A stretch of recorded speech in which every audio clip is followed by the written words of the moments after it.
إن الحمد لله نحمده ونستعينه ونستغفره ونعوذ بالله من شرور أنفسنا وسيئات أعمالنا من يهده الله فلا مضل له ومن يضلل فلا هادي له أشهد أن لا إله إلا الله وحده لا شريك له وأشهد أن محمدا عبده ورسوله يا أيها الذين آمنوا اتقوا الله حق تقاته ولا تموتن إلا وأنتم مسلمون أما بعد فإن أصدق الحديث كتاب الله وخير الهدي هدي محمد صلى الله عليه وعلى آله وسلم وشر الأمور محدثاتها فإن كل محدثة في الدين بدعة وكل بدعة ضلالة وكل ضلالة في النار. Kaum muslimin dan kaum muslimat rahimani wa rahimakumullah. Alhamdulillah, kita bersyukur kepada Allah Subhanahu wa taala yang selalu mencurahkan kepada kita nikmat dan kasih sayang. Alhamdulillah, pada malam hari ini kita bisa kembali berkumpul di sebuah majlis dengan tujuan untuk mempelajari agama Allah Subhanahu wa taala, dan mudah-mudahan kita termasuk pada hadis yang disabdakan oleh Rasul sallallahu alaihi wasallam, man salaka tariqan yaltamisuhu fihi ilman sahalallahu lahu bihi tariqan ilal jannah. Barang siapa yang menuntut ilmu agama Allah Subhanahu wa taala, maka sungguh Allah Subhanahu wa taala akan mudahkan langkah kakinya untuk masuk ke dalam surga. Baik Bapak dan Ibu yang dirahmati Allah Subhanahu wa taala, malam ini sebenarnya bukan jadwal ana ya, tetapi karena ustadz kita berhalangan, jadi kita coba mengisi insyaallah taala sebuah bahasan yang sangat penting diketahui oleh para penuntut ilmu. Malam hari ini kita akan membahas tentang kesalahan-kesalahan talibul ilm. Beberapa kesalahan-kesalahan dalam kita menuntut ilmu agama Allah Subhanahu wa taala. Baik, langsung masuk pada kesalahan yang pertama. Kesalahan yang pertama, seorang dalam menuntut ilmu agama Allah, di antara kesalahannya tidak selektif dalam memilih guru. Di antara kesalahan seorang dalam belajar agama, tidak selektif dalam memilih guru. Dalam hadis yang sahih dari Abu Umayyah Al-Jumahi radhiyallahu anhu, Nabi sallallahu alaihi wasallam bersabda, "Inna min asyratis sa'ah an yaltamisal ilma 'indal asagir." Di antara tanda hari kiamat. Tahu hari kiamat, Pak?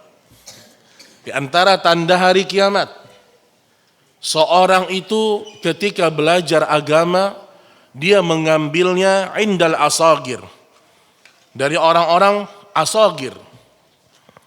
Apa makna asagir? Kata Imam Abdullah bin Mubarak rahimahullahu ta'ala, al-asagir hum ahlul bid'ah. Yang dimaksud dengan asagir adalah tokoh-tokoh yang mengajak kepada kesesatan. Di antara kesalahan kita atau sebagian kita dalam belajar, kadang orang punya sebuah kaidah, belajar dari siapapun. Ini di antara kesalahan, Pak. Dalam urusan dunia saja, kita sangat selektif dalam memilih dalam urusan dunia. Maka dalam urusan agama kita, urusan akhirat, urusan halal dan haram, urusan tauhid dan syirik, kita harus lebih selektif lagi, Pak.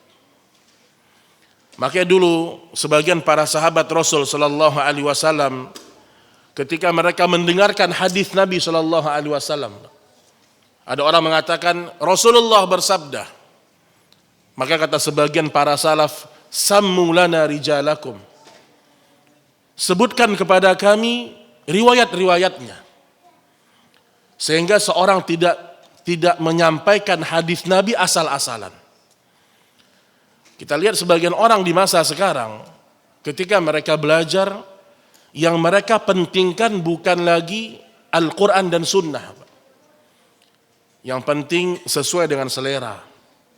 Yang penting pengajiannya lembut. Yang penting pengajiannya ini tidak menyinggung siapapun.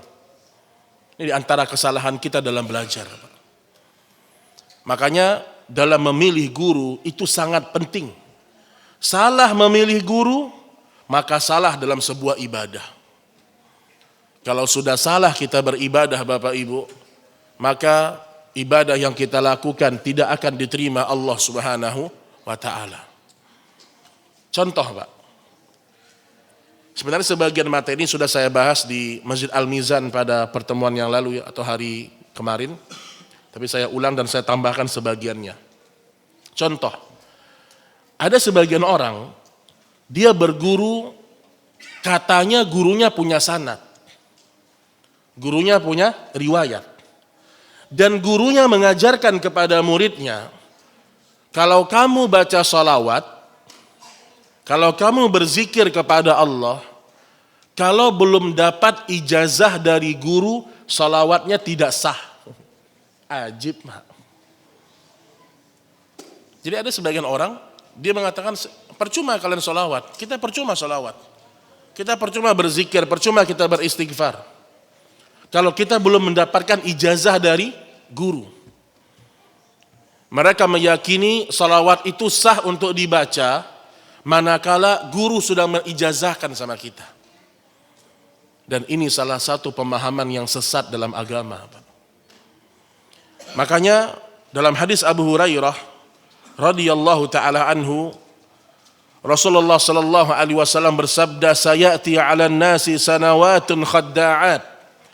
Akan datang suatu masa pada manusia, tahun-tahun yang penuh dengan khadda'at.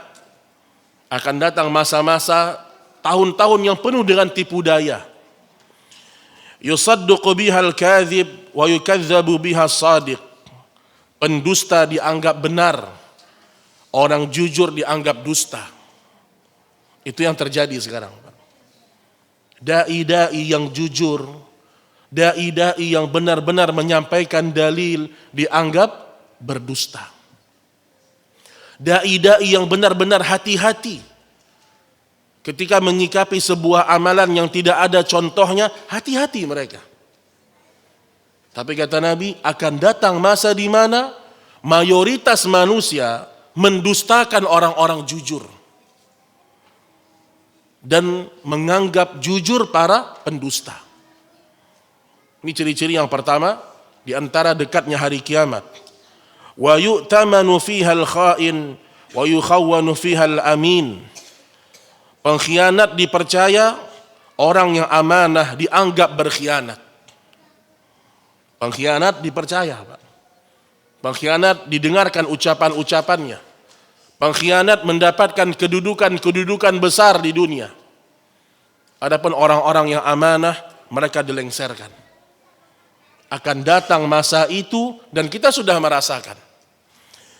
Kemudian disebutkan wa yantiqu fiha ar-ruwaibidah, maka di zaman itu, di masa itu akan berbicaralah para ruwaibidah. Kata para sahabat, wa mar ruwaibidah? Ya Rasulullah, siapa ruwaibidah ini ya Rasulullah? Siapa namanya Pak? Ar-ruwaibidah. Kata para sahabat, siapa ruwaibidah ya Rasulullah? Maka Nabi sallallahu alaihi wasallam menjawab, ar-rajulu tafih fi amril 'ammah. Seorang laki-laki yang bodoh, yang dia berbicara dalam urusan masyarakat yang luas. Di sini kata para ulama, kata Imam Syatibi rahimahullahu taala, huwa ar-rajulu at-tafah al-haqir yantiqu fi umuril 'ammah. Yang namanya ruwaibidah, seorang laki-laki yang tidak punya ilmu, yang dia berbicara tentang urusan-urusan manusia, termasuk urusan agama. Orang yang bodoh, gak ngerti bahasa Arab, tidak jelas di mana belajarnya, tidak jelas bagaimana ketakwaannya kepada Allah, orang ini berbicara di tengah umat. Kata Imam Syatibi rahimahullahu ta'ala, ka'annahu laisa bi ahli an yatakallam fi umuril ammah falyatakallam. Seakan-akan dia seperti orang yang ahli di bidangnya.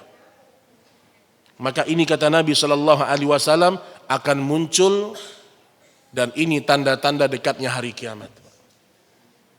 Makanya enggak semua orang yang cara ngomongnya bagus kita dengarkan ucapan-ucapannya, Pak.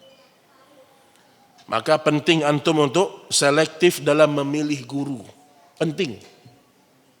Bagaimana caranya? Caranya sederhana. Ketika seorang guru menyampaikan ilmu yang dia sampaikan kepada umat, maka antum lihat bagaimana dia mengambil pendalilannya. Ketika dia mengatakan halal, ketika dia mengatakan haram, ketika dia menyuruh kita melakukan ibadah ini, maka lihat bagaimana dia menyampaikan dalilnya. Karena di masa sekarang Bapak Ibu, sebagian orang beribadah tidak lagi melihat dalil, Pak. Tapi yang dilihat apa? Oh, ada ulama yang berpendapat, berarti boleh. Oh, ada fatwa ulama seperti ini, berarti pasti benar. Ini kesalahan sebagian orang dalam belajar, tidak selektif dalam memilih guru. Ana ambil satu contoh, Pak. Termasuk kalau kita tidak tahu guru ini bagaimana keilmuannya, bagaimana kecintaannya kepada sunnah, kita belum tahu, Pak. Bagaimana sikap kita, Bapak Ibu? Apakah kita duduk mendengarkan atau kita justru menghindar? Berarti kan syubhat, Pak. Perkara yang syubhat tidak boleh kita masuk ke dalamnya. Contoh ya, dalam urusan dunia aja. Ini ada air, Pak. Ada air putih nih. Anggap ini air ada 2 biji, Pak. Saya bilang ini air, fadhal antum minum. Airnya bersih, sehat nih. Antum mau minum atau tidak? Minum, airnya bersih. Terus air yang kedua saya bilang, ini ada air. Tapi katanya dikasih racun nih. Mau minum enggak, Pak? Katanya dikasih racun. Sama seperti seorang guru. Kalau kita mendengar guru ini enggak jelas, guru ini enggak jelas, hati-hati. Kita harus tawakuf. Kita harus diam pada sesuatu yang kita belum jelas kemana arahnya. Dan ini yang diperintahkan oleh Nabi Muhammad sallallahu alaihi wasallam. Innal halala bayyin wa innal harama bayyin wa bainahuma umurul mustabihat. Sesuatu yang halal sudah jelas, sesuatu yang haram sudah jelas. Di antara keduanya ada perkara yang samar-samar. Maka hati-hati dalam memilih guru dan harus selektif. Baik, kaidah yang kedua, di antara kesalahan para penuntut ilmu, menganggap para ulama tidak pernah berbuat salah. Meyakini bahwasanya para ulama tidak pernah berbuat salah. Ketika Allah Subhanahu wa taala berfirman dalam surah At-Taubah, ittakhadhu ahbarahum wa ruhbanahum arbaban min dunillah. Orang-orang Yahudi, orang-orang Nasrani, Pak, mereka menjadikan orang-orang alim mereka untuk disembah selain Allah. Ini kan ayat Quran ya, Pak ya. Kan tidak mungkin ayat Al-Quran bertentangan dengan realita, nggak mungkin. Mungkin nggak, Pak? Allah, coba perhatikan ini ya, ini sangat penting. Allah mengatakan orang-orang Yahudi dan Nasrani, mereka menjadikan orang-orang alim mereka, ahli-ahli ibadah mereka disembah selain Allah. Al-Quran mengatakan demikian. Dan tidak mungkin Al-Quran salah. Tapi ketika ayat ini turun, Adi bin Hatim radhiyallahu taala anhu, seorang sahabat Nabi, dia sempat bingung. Karena dia melihat orang-orang Yahudi tidak menyembah pendeta. Dia melihat orang Nasrani tidak sujud kepada pendeta. Enggak pernah dia saksikan itu ada orang Yahudi sujud kepada pendeta. Sehingga dia bertanya sama Rasul sallallahu alaihi wasallam. Ya Rasulullah, disebutkan di Al-Qur'an seperti ini. Kemudian apa kata Nabi sallallahu alaihi wasallam? Alaysa ahallu ma harramallah? Bukankah orang-orang Yahudi dan Nasrani itu mengharamkan apa yang diharamkan oleh pendeta mereka? Bukankah Yahudi dan Nasrani itu menghalalkan apa yang dihalalkan oleh pendeta mereka? Dan mereka mengikutinya. Fatilka ibadatuhum. Itulah cara ibadah mereka kepada pendeta mereka. Jadi maksudnya apa, Pak? Yang namanya menyembah selain Allah bukan hanya sujud kepada ulama. Itu jelas, Pak. Sujud kepada ulama, rukuk kepada ulama, ini haram. Ini jelas. Termasuk kesyirikan menganggap semua ulama itu benar. Ulama mengatakan halal, padahal Allah mengatakan haram. Ketika kita tetap ikut ulama, kita sedang menyembah ulama itu. Kenapa? Karena yang berhak menghalalkan, yang berhak mengharamkan hanya Allah Subhanahu wa taala. Nah, ketika kita tahu para ulama tidak ada yang bersih dari kesalahan, maka ini sebuah kaedah bahwasanya ulama itu bukan nabi. Jadi ketika kita katakan ulama semuanya benar, mereka tidak pernah salah, berarti kita mensejajarkan ulama dengan Nabi SAW. Hanya Nabi yang maksum dari kesalahan. Jadi gimana Ustaz? Jadi apa yang dimaksud dengan ulama? Nah, ulama itu Bapak Ibu disebutkan oleh Imam Syatibi, orang yang kesalahannya atau orang yang kebenarannya lebih banyak daripada salahnya. Itulah ulama. Jadi yang namanya ulama itu, kebenaran yang dia sampaikan lebih banyak daripada kesalahan yang dia lakukan dalam pendapatnya. Misal, dalam kebenaran dia 98%, Pak. Ada 2% kesalahannya, tetap dia dikatakan ulama. Yang namanya juhala, 98% kebodohannya, kesalahannya, hanya 2% kebenarannya. Ini baru namanya juhala.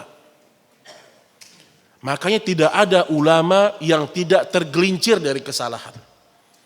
Zallatul alim namanya. Zallat itu ulama sudah berusaha mengeluarkan hukum dengan ilmunya. Dia keluarkan ayat-ayat Allah, hadis-hadis Nabi, berusaha dia untuk mengeluarkan hukum. Ternyata salah, mereka tidak mendapatkan dosa. Karena mereka berijtihad.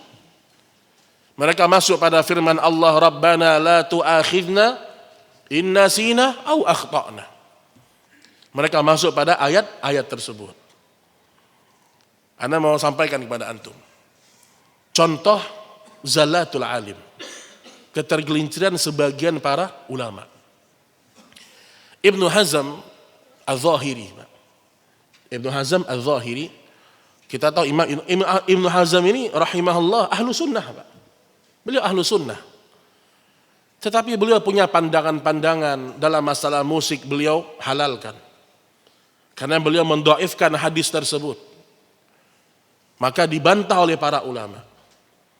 Bahkan Ibnu Hazm juga disebutkan, beliau punya kitab Al-Muhalla, yang mana kitab ini, Pak, tidak pernah dibuka oleh Syekh bin Baz selama beliau hidup. Kitab Muhalla ini, Pak. Kenapa, Pak? Karena Ibnu Hazm sering mencaci maki para ulama. Sering merendahkan para ulama.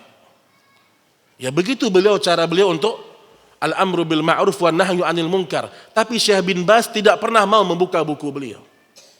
Kenapa? Syekh bin Baz tidak ingin metodenya Ibnu Hazm, dia terpengaruh dengan metodenya Ibnu Hazm.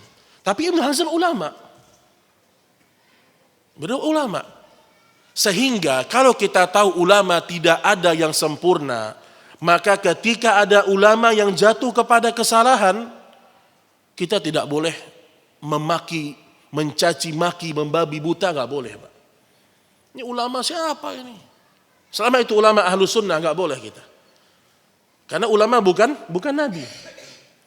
Contoh lain, Syekhul Islam Ibnu Taimiyah rahimahullahu taala. Oh, siapa yang nggak tahu dengan Syekhul Islam Ibnu Taimiyah, Pak? Sampai disebutkan Syekhul Islam, ini gelarnya dia, Pak.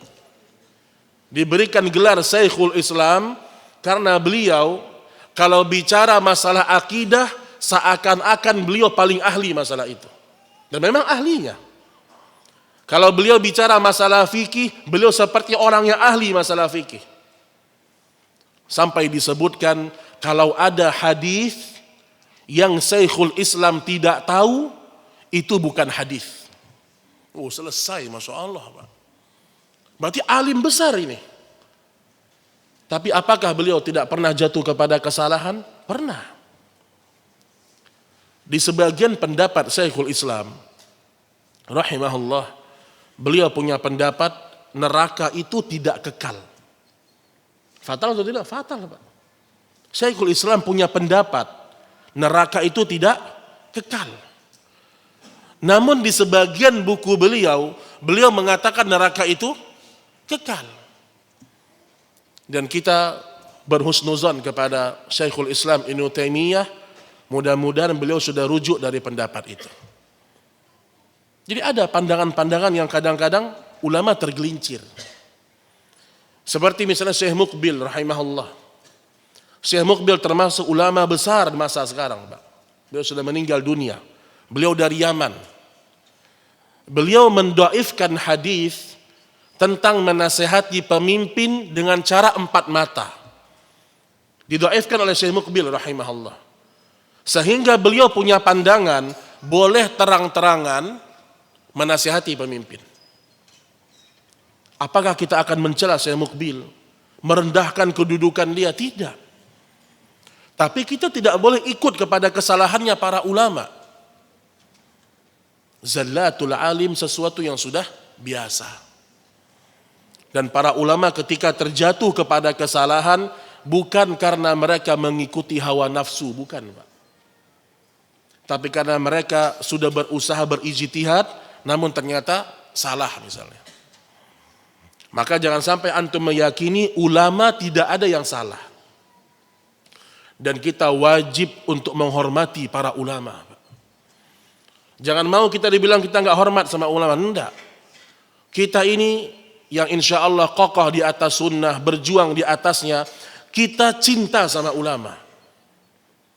Karena kita mendengarkan hadis Nabi Shallallahu Alaihi Wasallam, wa innal ulama warathatul anbiya. Ulama itu pewarisnya para nabi.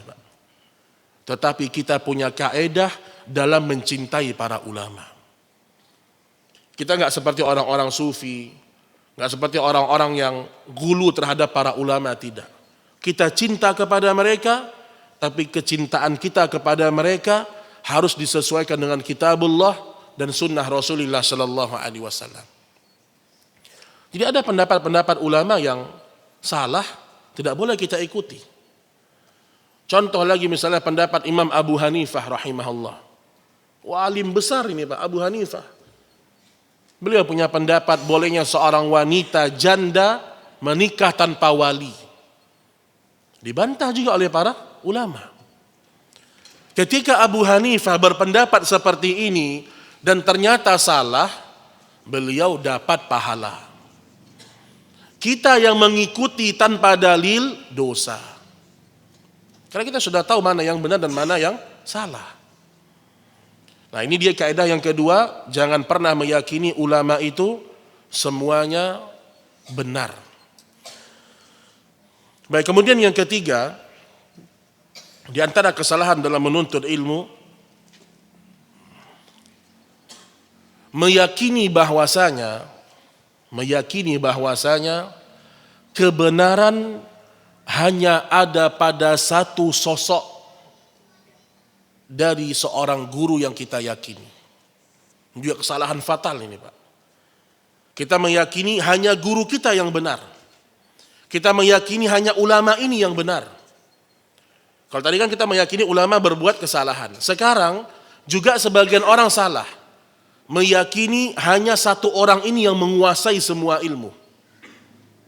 Ini juga sebuah kesalahan, Pak. Saya ambil satu riwayat. Saya mau tanya sama antum. Apakah semua sahabat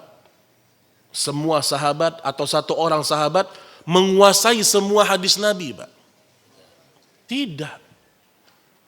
Hadis Nabi itu tersebar dalam banyak dalam setiap para sahabat. Abu Hurairah mungkin punya 80% dari hadis Nabi yang dia hafal. Mungkin Ibunda Aisyah ada 70%-nya. Misalnya kalau kita permisalkan. Mungkin di sahabat yang ini hanya 4%, ini 10%. Tidak ada satu orang yang menguasai semua ilmu ada pada diri dia. Tidak mungkin, Pak. Oleh karena itu, berhati-hati dari ucapan nggak ada dalilnya. Wah, itu juga hati-hati itu, Pak. Ibnu Syihab Az-Zuhri, ini muridnya Ibnu Abbas, Ibnu Syihab Az-Zuhri. Datang kepada beliau Abu Hazim, ya Abu Hazim datang kepada beliau, rahimahullah, membawakan hadis Nabi. Ingin dia bacakan di hadapan Ibnu Syihab Az-Zuhri. Ketika dibacakan hadis itu, apa kata Ibnu Syihab Az-Zuhri, muridnya Ibnu Abbas? Ini hadis nggak benar ini, gitulah ibaratnya. Ini hadis nggak ada nih hadis, nggak jelas nih hadis. Sampai orang-orang di sekitarnya heran. Sampai ada yang mengatakan, ya Ibnu Syihab, afahafidta haditha Rasulullah sallallahu alaihi wasallam kullah? Apakah kau menghafal semua hadis Nabi? Kata Ibnu Syihab langsung mengeluarkan kesimpulan, nggak ada nih hadis. Orang-orang nanya, apakah kau menghafalkan semua hadis Nabi? Tapi ulama jujur, Pak. Dia mengatakan tidak, saya tidak hafal semuanya. Ditanya lagi, apakah kau menghafalkan setengah dari hadis Nabi secara total? Kau hafal setengahnya? Kata dia, semoga demikian. Nah, mulai dia berani mengatakan, mungkin setengah saya hafal. Tapi semuanya tidak. Maka kata orang-orang di sekitar beliau, semoga hadis tadi yang engkau tolak, itu setengah dari hadis yang tidak engkau ketahui. Subhanallah. Kalaulah ulama saja, mereka ditegur untuk mengatakan, gak ada dalilnya. Ya walaupun dalam beberapa kasus kita yakin tidak ada dalil. Masalah-masalah usul, masalah-masalah yang sudah jelas, tidak mengapa seorang mengatakan tidak ada dalilnya. Tetapi ulama menasihati kalau ada masalah-masalah rinci yang memang dibutuhkan penelitian, lebih baik seorang mengatakan kami belum menemukan dalilnya. Ini yang lebih bagus, Pak. Lebih selamat. Kecuali pada masalah-masalah yang memang udah jelas. Tapi ada masalah-masalah dalam agama ini yang butuh penelitian. Apalagi masalah kontemporer, butuh penelitian. Sehingga seorang dai jangan terburu-buru mengatakan tidak ada dalilnya. Karena boleh jadi ada pada kitab-kitab yang lain, tapi kita yang tidak tahu. Makanya perlu kita ingat bahwasanya jangan kita menganggap kebenaran itu hanya ada pada satu diri seseorang. Bahkan para sahabat di masa dia, Pak.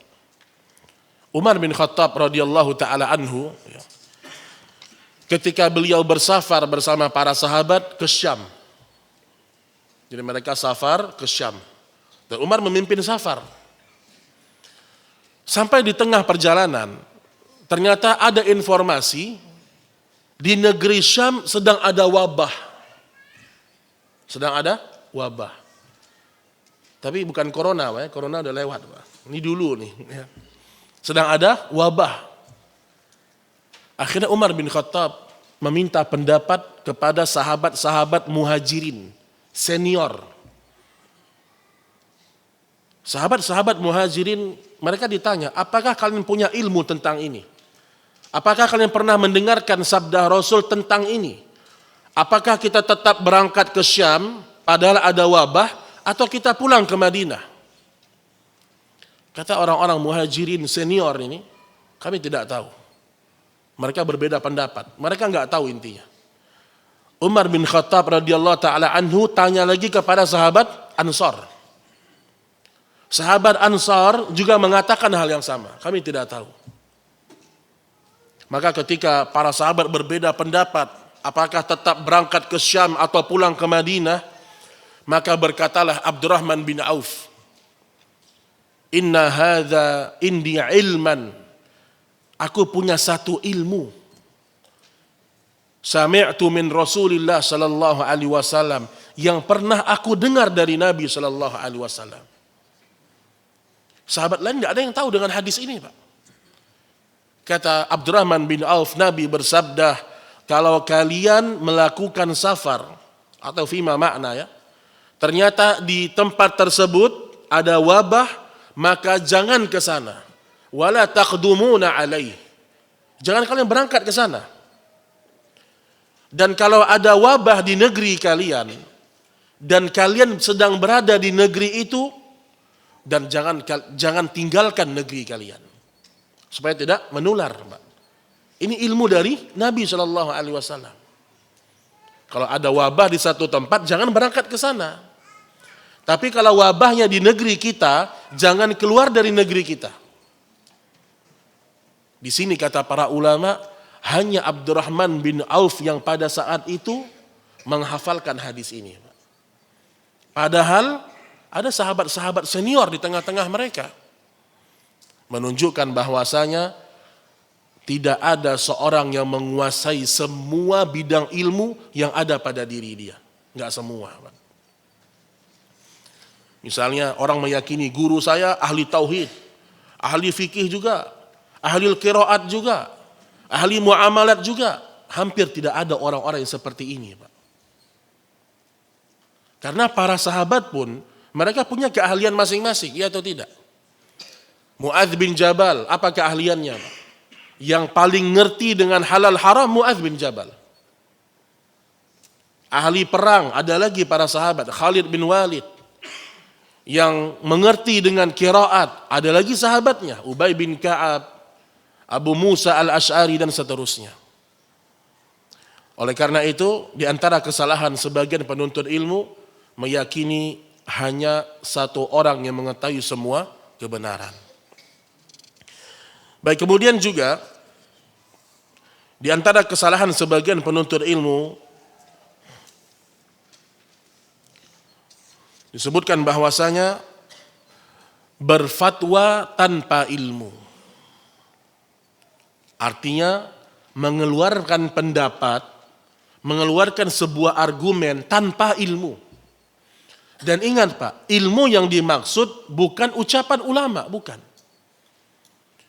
Ucapan ulama itu bukan ilmu. Artinya bukan ilmu yang sharih. Tapi yang namanya ilmu adalah Al-Quran dan As-Sunnah ala fahmi salafil ummah. Itu baru ilmu.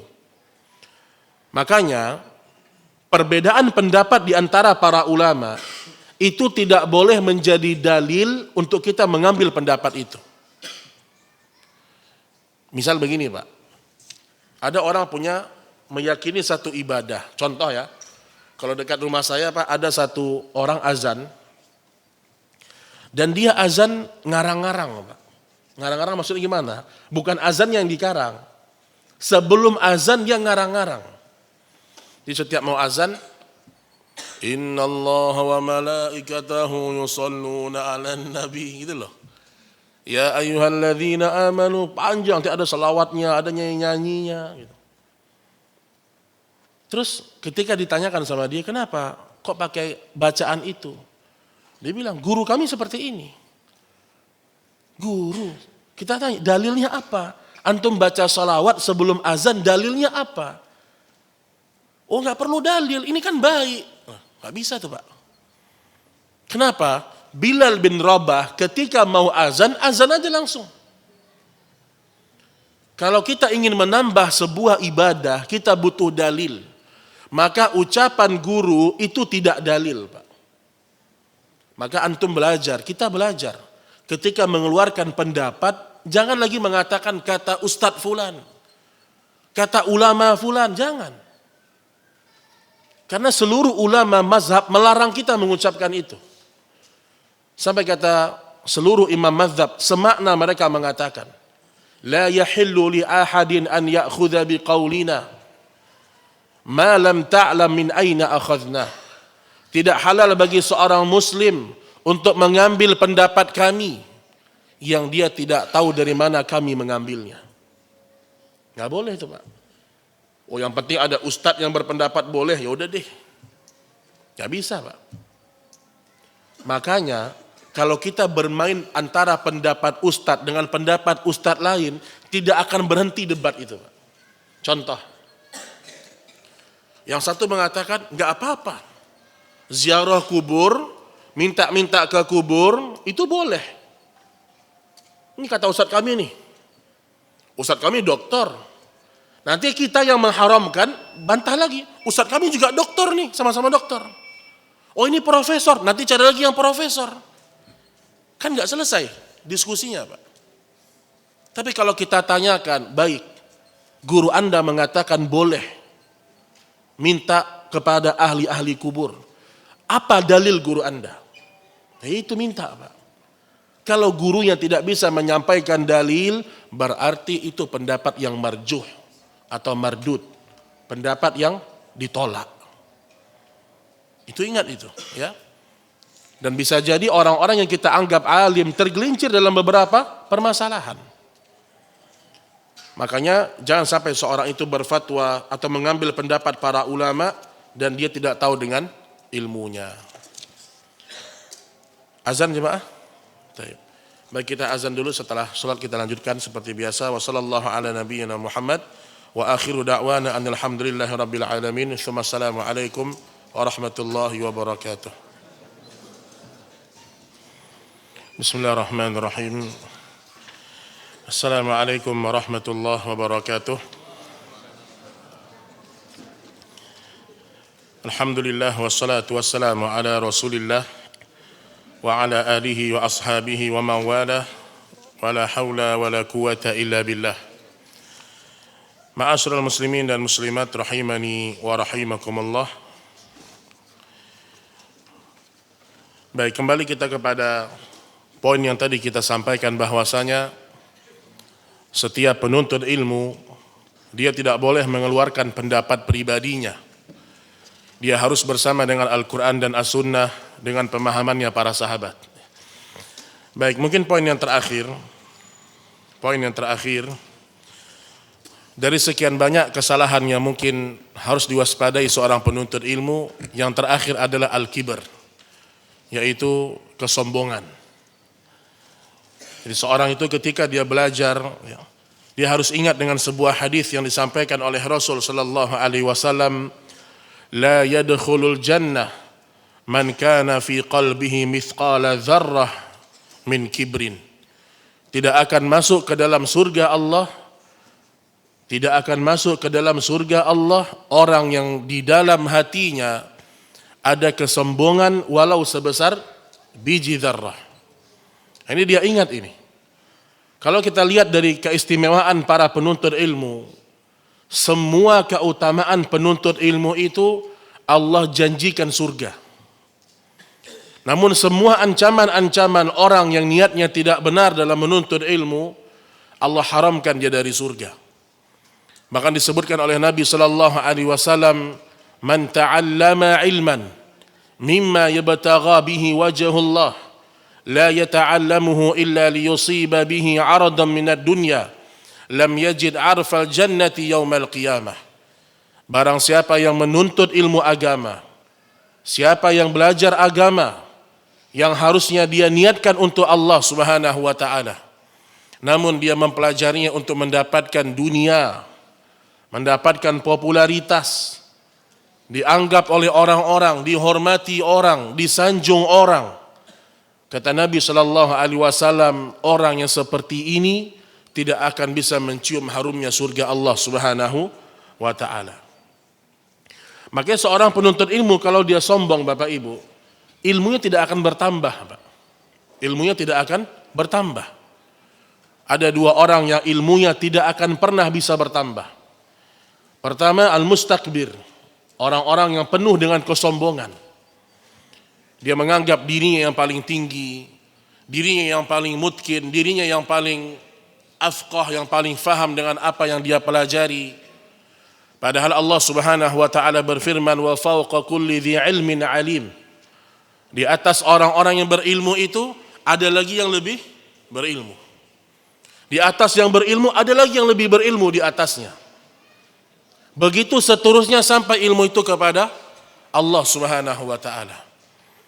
Jadi orang kalau punya sifat sombong, Pak, dia tidak akan pernah bertambah ilmunya. Apapun ilmu yang dia pelajari. Baik ilmu Al-Qur'an, baik ilmu hadis, muamalat, kalau ada kesombongan di dirinya, dia akan gengsi belajar kepada orang yang lebih alim daripada dia. Maka kita belajar hilangkan kesombongan dari diri kita. Kemudian yang kedua, orang yang tidak akan bertambah ilmunya al-mustahi. Orang-orang yang punya sifat malu bukan pada tempatnya. Malu bertanya, malu belajar baca Quran. Ini jangan malu, Pak. Kalau belum bisa ngaji, belajar, Pak. Kenapa harus malu? Sampai kata para ulama, orang yang malu belajar Al-Quran berarti niatnya tidak lurus. Ada orang baca Quran masih terbata-bata, malu dia belajar. Berarti ada yang salah dari niatnya. Maka jangan sampai kita ini karena punya sifat malu yang tidak pada tempatnya, kita nggak mau belajar agama Allah Subhanahu wa taala. Kemudian disebutkan di antara definisi orang yang sombong, disebutkan oleh Rasul sallallahu alaihi wasallam, al-kibr batarul haqqi wa ghamtun nas. Di antara orang-orang yang sombong adalah menolak kebenaran dan dia merendahkan manusia. Inilah definisi sombong dalam Islam, Pak. Ada orang mungkin gak pernah merendahkan manusia, tetapi dia selalu menolak kebenaran. Ini orang sombong yang sebenarnya. Makanya dulu Amr bin Hisham, ya, atau Abu Jahal, ya, diberikan julukan apa? Abul Hakam, Pak. Abu Jahal nama aslinya dulu Amr bin Hisham, diberikan laqab Abul Hakam oleh masyarakatnya. Orang yang sangat bijaksana. Namun ketika Abul Hakam ini, Abu Jahal ini menentang ayat-ayat Allah, maka masyhur sampai sekarang namanya dengan Abu Jahal. Orang yang bodoh. Karena dia melakukan al-i'tirad. Dia menentang ayat-ayat Allah setelah datang kepada dia sebuah kebenaran. Wallahu ta'ala a'lam bissawab. Ini mungkin beberapa poin yang bisa kita sampaikan pada pertemuan ini, ya. Masih banyak mungkin poin-poin yang lain yang berkaitan dengan kesalahan seorang penuntut ilmu. Namun ini sebagian yang bisa kita sampaikan. Wassallallahu ala nabiyyina Muhammad. Mungkin kalau ada pertanyaan sebelum kita akhiri, dipersilahkan jemaah sekalian.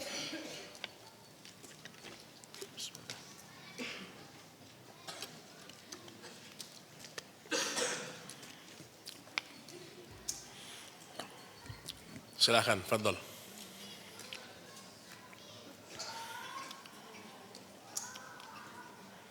Santri-santri nanya lah, masa nggak nanya? Antum paham atau nggak paham? Hah?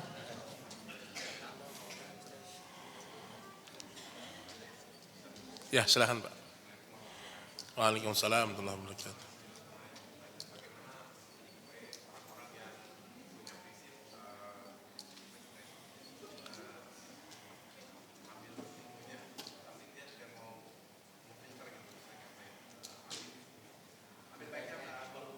Iya, teh. Masya Allah. Ini moto hidup basi ini, Pak. Udah basi ini moto hidup ini. Ambil baiknya, buang buruknya. Kalau dia seorang yang sedang belajar, dia punya kaedah ambil baiknya, buang buruknya, berarti dia orang yang sudah berilmu, Pak. Kita sedang belajar nih. Kalau kita punya kaedah ambil baik, buang buruk, Dari mana kita bisa membedakan mana baik dan mana yang buruk, Pak? Sementara yang menyampaikan adalah guru misalnya. Bagaimana kita bisa memfilter ini baik, ini buruk? Sementara kita sedang belajar. Kecuali kita orang yang memang sudah punya ilmu yang kokoh, tauhid yang kuat, pemahaman yang kuat. Itu pun kata para ulama, kalau dia mau membaca kitab-kitab kelompok sesat, untuk membantah, bukan untuk dipelajari. Lihat Umar bin Khattab radhiyallahu taala anhu, Pak. Umar ketika dia memegang lembaran-lembaran Taurat, dilihat oleh Nabi sallallahu alaihi wasallam. Kata Nabi, "A anta fi syakkin ya Umar?" Apakah kau dalam keraguan wahai Umar? Maksudnya ngapain megang-megang Taurat gitu loh. Kita punya Al-Qur'an. Umar saja, Pak, yang imannya seperti itu dilarang oleh Nabi untuk memegang, membaca Taurat dan seterusnya. Itu kalau Taurat. Ya. Nah sekarang kita mau belajar kepada seorang guru. Kalau kita ambil baik, buang buruk, dari mana kita bisa membedakan mana baik dan mana yang buruk? Sementara kita sedang belajar. Makanya perlu dibedakan. Untuk menuntut ilmu, untuk belajar, harus pilih-pilih guru. Tetapi kalau sampai kepada kita kebenaran, dari siapapun kita terima. Itu dua hal yang berbeda, Pak ya.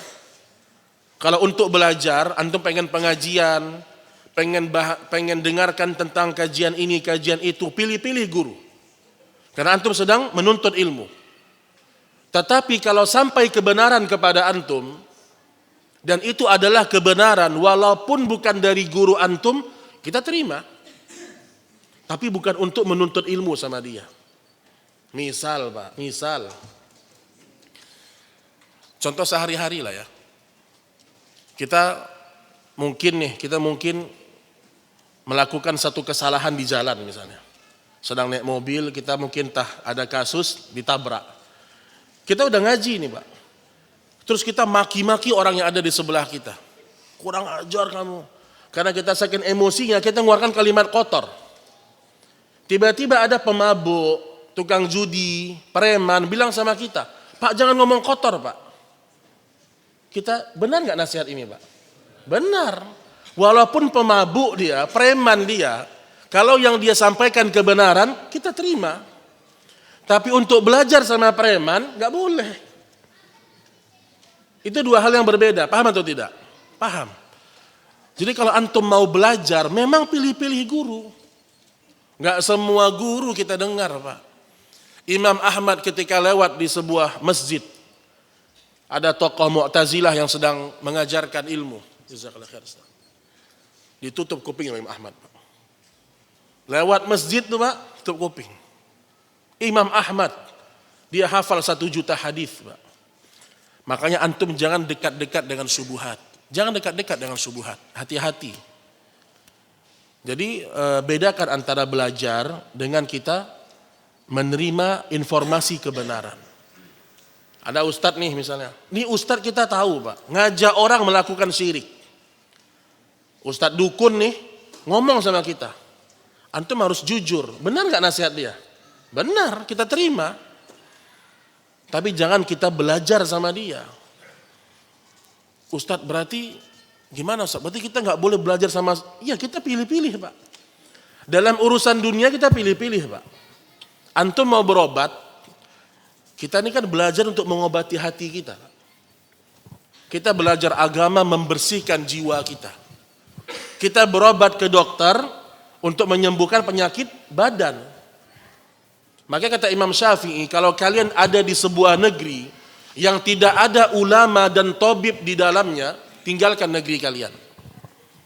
Jadi jangan tinggal di sebuah negara yang tidak ada ulamanya, tidak ada dokternya. Jangan tinggal di situ. Karena ulama tugasnya membersihkan hati, batin kita, dan dokter memberikan kesehatan atau menyembuhkan penyakit badan biiznillahi ta'ala. Makanya kita ini aneh. Kita dalam belajar agama kita pakai kaidah tadi, Pak. Tapi dalam belajar ilmu dunia kita pilih-pilih. Ada kita mau berobat nih ke rumah sakit, Pak. Ditawarkan nih, oh Bapak sakit jantungnya, misal ya, sakit jantung. Mau operasi, Pak. Ditawarkan 5 dokter spesialis bedah torak, bedah jantung tuh. Pilih-pilih nggak kita, Pak? Pilih-pilih kita. Oh, itu udah spesialis semua tuh, Pak. Itu untuk keselamatan badan kita. Masih memilih kita dokter. Apalagi untuk masalah akhirat kita, Pak. Makanya tidak berlaku kaidah tadi dalam menuntut ilmu, tidak berlaku. Ya. Dan itu kaidah tidak pernah disebutkan oleh para ulama, tidak ada, Pak. Antum silakan buka kitab-kitab, itu nggak ada dibilang ambil baiknya, buang buruknya, ambil baiknya, buang buruknya. Subhanallah, ini kaidah dari mana ini, Pak? Ya, wallahu taala alam bissawab. Ustaz, satu Ya. izin bertanya Ustaz. Jadi gini Ustaz, bagaimana kita ini kan penuntut ilmu lah katakan. Ya. Kita kan selalu ikutin kajian-kajian Ustaz salaf lah, sunnah gitu. Ternyata kita pernah dengar di satu kajian Ustaz itu bilangnya seperti ini. Tapi Ustaz, terus kita ikut kajian lagi, Ustaz tuh bilangnya beda lagi gitu loh Ustaz. Ustaz yang sama atau Ustaz yang berbeda? Berbeda gitu dah. Nah ini gimana cara menyakmaki dengan kasus yang sama itu. Jadi kita harus rujukannya ke siapa gitu Ustaz. Betul, Masya Allah. Kalau kita penuntut ilmu, Pak, jangan pernah bingung dengan perbedaan pendapat. Jangan bingung antum. Dan tidak perlu takut untuk menyalahkan pendapat Ustadz itu lemah. Jangan takut. Bagaimana caranya? Antum lihat, antum kan penuntut ilmu. Antum lihat, Ustadz ini ngomongnya A, yang ini ngomongnya B. Antum lihat, bagaimana Ustadz itu berdalil. Buang semuanya, ini Ustadz tamat dari Yaman, Madinah, Mesir, buang itu semuanya dulu. Karena itu nggak penting. Yang paling penting bagaimana dia memahami agama. Karena kita ditakut-takutkan dengan itu kadang-kadang, Pak. Ditakut-takutkan dengan, oh ini ulama fulan, oh ini ulama fulan. Jangan. Antum buang dulu semua gelar-gelar itu. Dan lihat, ketika dia berpendapat A, apa dalilnya apa? Kalau dia hanya mengatakan pendapat pribadinya, atau dia hanya ucapkan perkataan ulama, tidak berdalil, jangan ambil, Pak. Jangan ambil. Makanya seorang penuntut ilmu tidak boleh dia taklid. Nggak boleh. Oh saya cocok sama Ustadz ini, cocok saya nih. Kenapa? Pendapatnya banyak sesuai dengan keinginan kita, jangan. Nah kemudian lihat lagi, Pak. Dalam permasalahan apa? Kalau sama-sama Ustadz sunnah, ya, insya Allah kalau ada terjadi perbedaan, itu perbedaan yang sifatnya mungkin tidak terlalu fatal. Ya. Sehingga kalau kita pun tidak mengikut kepada Ustadz fulan, bukan berarti kita merendahkan. Itu kaidah yang berikutnya sebenarnya, Pak. Kita tidak ikut pendapat ulama A, bukan berarti kita merendahkan ulama itu, tidak. Contoh, Pak.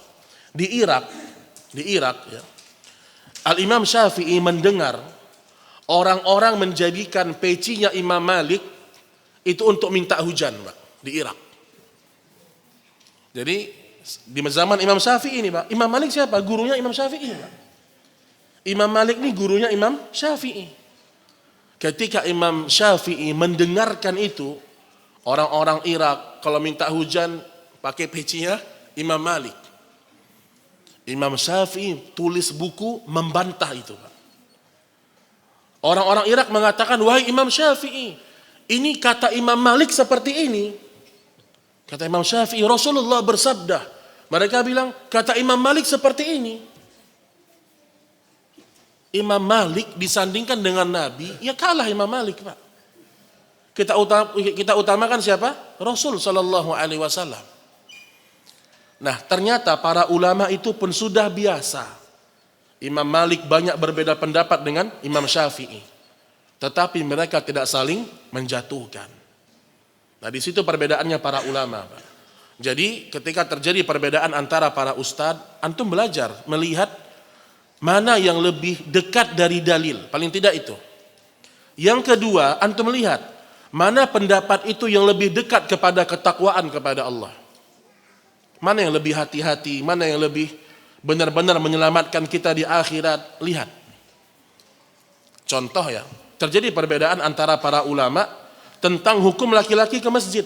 Terjadi perbedaan, Pak. Tapi apakah semua perbedaan menjadi dalil? Tidak. Pasti ada pendapat yang lebih kuat. Makanya jangan diadu antara pendapat ustadz ini, jangan diadu, nggak selesai. Contoh, Pak, contoh nih ya. Ini yang agak lebih keras sedikit, nggak apa-apa lah ya. Contoh. Ana tanya sama antum, apa hukum merayakan hari kemerdekaan? Hah? Akan terjadi banyak perbedaan pendapat, Pak. Kalau kita main kuat-kuatan ulama, Syekh bin Baz, antum bisa lihat di videonya. Syekh bin Baz, mufti Saudi, Pak, mengatakan merayakan hari kemerdekaan itu tasyabbuh bil kufar. Sementara ada sebagian ulama yang mereka mengatakan tidak apa-apa, karena ini bukan bagian dari ibadah. Dibantah sama Syekh bin Baz. Dulu di masa Nabi, yang dibantah oleh Nabi itu perayaan yang bukan ibadah.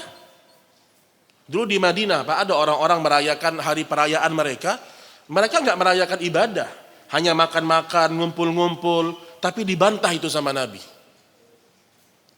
Oh ini Syekh bin Baz, oh ini Syekh Shalih Fauzan, oh ini Syekh Utsaimin, gimana? Nggak selesai kan? Nah maksud saya, perbedaan pendapat itu hal yang biasa terjadi. Cuman kita tidak boleh, kalau kita tidak setuju dengan Ustadz Fulan, jangan kita mencelanya seperti anak TK, jangan, Pak. Ini ada sebagian orang, dia nggak setuju dengan Ustadz Fulan, padahal sama-sama sunnah ini. Dia celah membabi buta seperti ustadznya anak TK. Nggak boleh ini.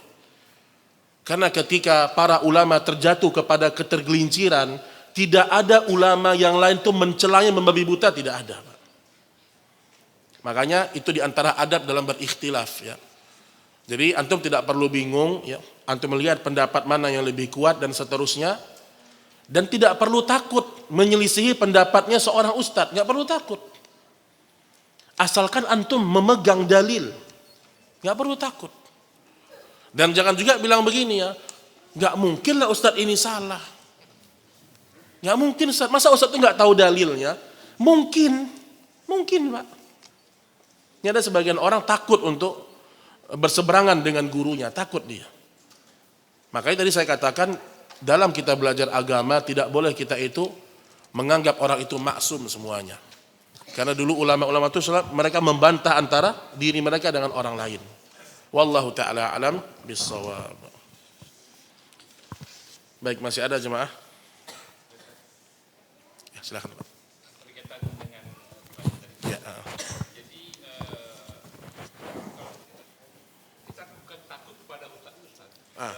Jadi gini, ketika ada perbedaan, kita katakanlah cenderung satunya, yang kita takutkan itu, karena yang kita takutkan itu, kita jujur takut kita yang salah gitu loh, karena itu Ustaz, itu bagaimana untuk meredam itu Ustaz? Makanya, baik barakallahu fiik. Makanya di antara adab dalam belajar, kita meyakini ilmu yang kita pelajari. Makanya biasanya kalau antum mengambil satu pendapat, antum masih takut, jangan-jangan antum yang salah, lah berarti jangan-jangan kita memang salah dalam berdalil. Makanya ketika antum melihat ini lebih dekat daripada jangan takut, Pak. Kalau memang kita bersama dalil, kita bersama dengan para salaf, juga ada ulama yang berpendapat seperti itu, kenapa kita harus takut? Kenapa kita harus takut? Apalagi juga ada ustadz-ustadz yang juga bersama dengan kita. Kecuali antum sendirian, nah itu waspada juga tuh. Makanya kata para ulama apa? Kalau para sahabat dalam satu permasalahan berbeda pendapat menjadi dua pendapat, maka orang setelah para sahabat tidak boleh menambah pendapat yang ketiga. Pasti sesat, Pak. Itu kaidah itu, Pak. Misalnya ada satu masalah agama nih, ternyata para sahabat berbeda menjadi dua pendapat. Kita nggak boleh membuat perbedaan pendapat yang ketiga, nggak boleh. Itu akan memperluas kesesatan. Nah jadi pertama kalau antum sudah yakin, insya Allah hilang rasa takut itu, Pak. Hilang rasa takut. Kenapa hilang? Kita bersama dalil. Makanya kata Ibnu Mas'ud, ahlu sunnah itu Ahlus sunnah itu ma wafaqal haq.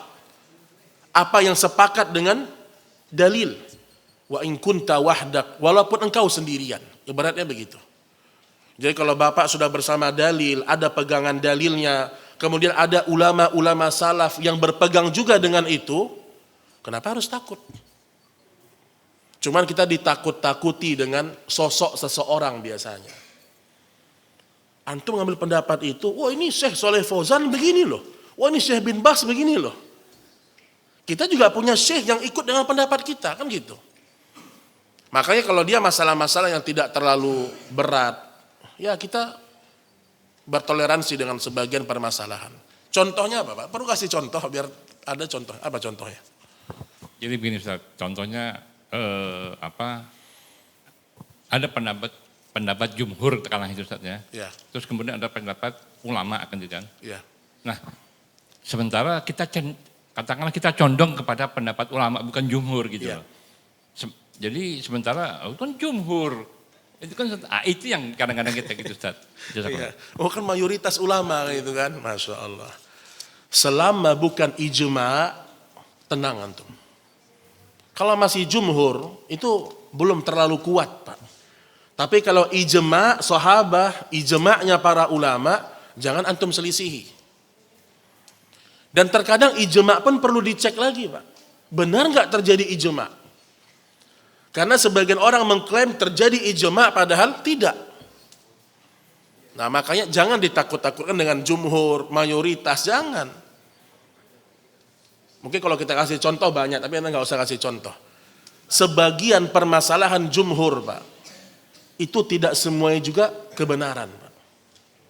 Tidak semuanya juga kebenaran. Kenapa? Karena ada ayat Allah wa in tuti' aktsara man fil ardi yudilluka an sabilillah. Kalau kalian mengikuti kebanyakan orang akan tersesat dari jalan Allah. Nah jadi makanya ditanya kepada Syekh Utsaimin ya, Syekh, apakah sebuah lembaga, ini tanya kepada Syekh Utsaimin ini Pak, ada sebuah lembaga fatwa, misalnya nih, di situ ada orang-orang yang berilmu. Kemudian mereka berdiskusi, mereka keluarkan satu pendapat. Sementara ada satu ulama besar juga, dia keluarkan pendapat yang berbeda. Apakah karena mereka jumhur, mereka mayoritas, pendapat mereka lebih didahulukan? Kata Syekh Utsaimin, tidak. Karena kebenaran itu tidak melihat jumlah, Pak. Enggak. Kita kalau kebenaran melihat jumlah, Pak, kita maulidan semua, Pak. Sesat kita ini. Tapi kebenaran tidak melihat jumlah. Enggak. Makanya jangan takut ya. Makanya seorang penuntut ilmu, kalau dia dah yakin, bismillah. Saya yakin, yakin. Tanpa perlu kita mungkin merendahkan pendapat-pendapat yang lain. Tapi kalau kita ditanya, kita jelaskan. Kita jelaskan. Makanya kadang-kadang kan begini Pak, kita ambil pendapat ini. Oke, kita tahu dalilnya. Terus teman kita bilang, kenapa antum pendapat itu? Ustadz ini loh pendapatnya. Emang ente lebih paham pada ustadz? Nggak bisa itu Pak. Bukan kaidah penuntut ilmu itu. Jadi jangan takut ya, selama kita sudah kuat di atas kebenaran, siapapun yang kita selisihi, kalau kita di atas hak, jangan ragu. Jangan kita ragu. Wallahu a'lam bishawab.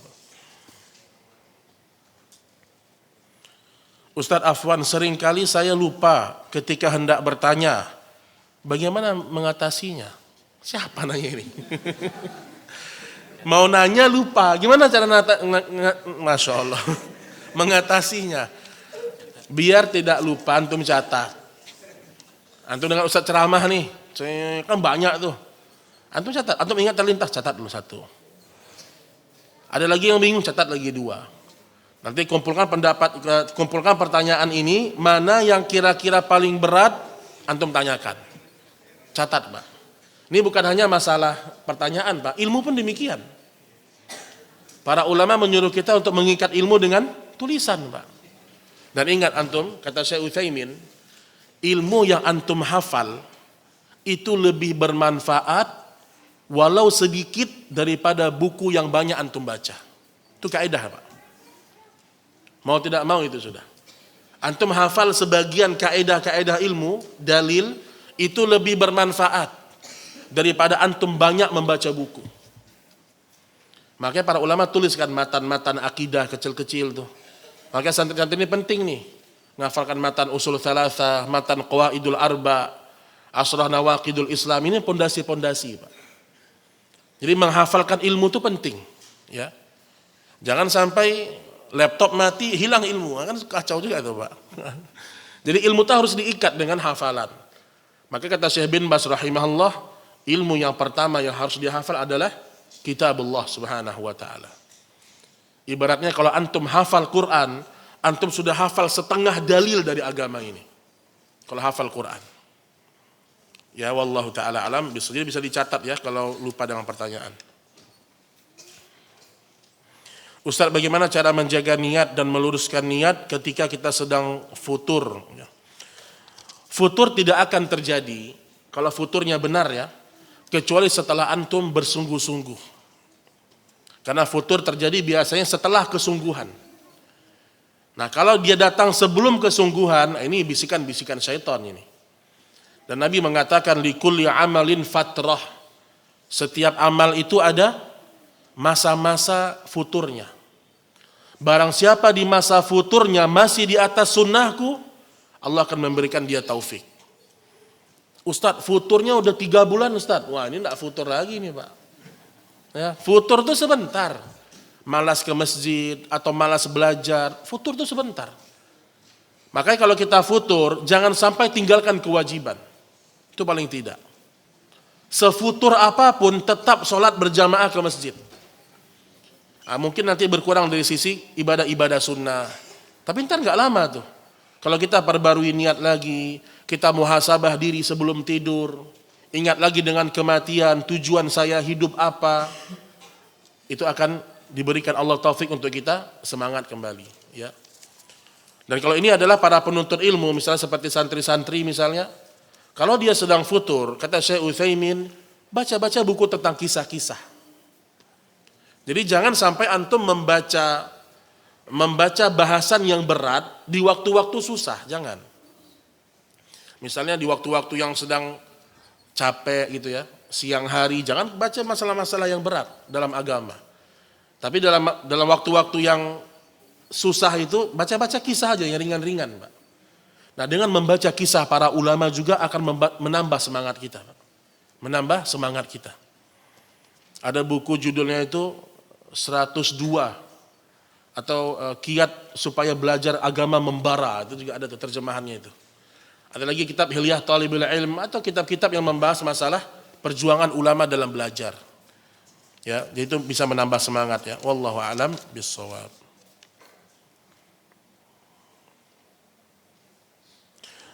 Ustadz, bagaimana mencari guru yang benar? Sedangkan kita saja belum bisa menilai mana guru yang baik dan mana guru yang tidak benar.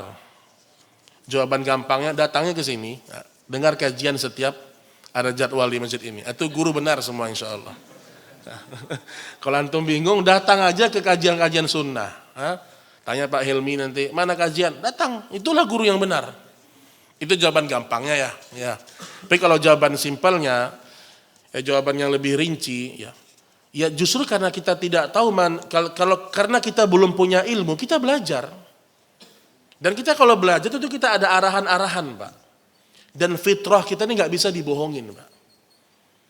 Kita nih fitrah kita menerima kebenaran, Pak. Kita diberikan akal oleh Allah.